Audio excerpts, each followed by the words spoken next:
Welcome back to Headliners. I'm Nick Dixon, still here with the most unlikely double act to get consistent TV work. It's Lewis Schaefer, there he is, and Paul Cox, there he is. Oh, and there the real people are. There you go. They're doing very well. They're great. We love this team. So let's do the mail. And Humza Yousaf is incompetent and weak. Hardly breaking news, is it, Paul? I don't think so. Out of touch, incompetent and unpopular. And that's not me and Lewis. That's the SNP. Well, it's both. But well, I guess it's a dual story. SNP support slumps to its lowest since 2014 referendum under new First Minister Humza Yousaf. Now, this is my baby, this story. I love it and despise it in equal measures. Hang on, you would despise your baby? That's the analogy you went for? That's not good for the baby. That's a good point. Let's analyse that later, Nick. The SNP, to me, is becoming like a fire in a dog poo bin, in a sense that even the people that want to put it out cannot stand the stench any longer.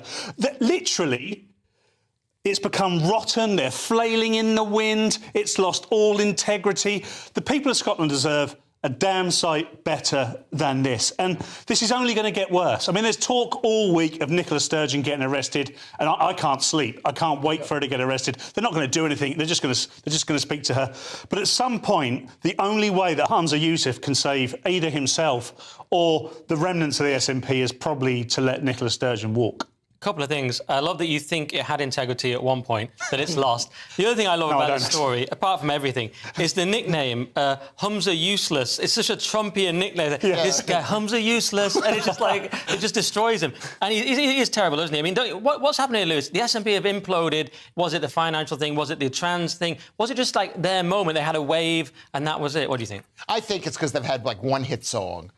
And it's been 10 years for this hit song that's been going on. I don't think that they've imploded. And from the numbers, it seems like they're still doing quite well. They're still the #1 party, and the people still believe in independence. So hang on, I thought the whole point of this story was that voters are saying that he's out of touch, weak, incompetent, and that they don't have the people anymore. No. And they've lost 40% of their members, or something like that, I recall. Yeah, but if you look at the chart, if you Google the chart, the chart actually shows that the SNP has gone down. They're at 38% of support, and the Labour has gone up, and the Lib Dems and the Conservatives are still on the bottom.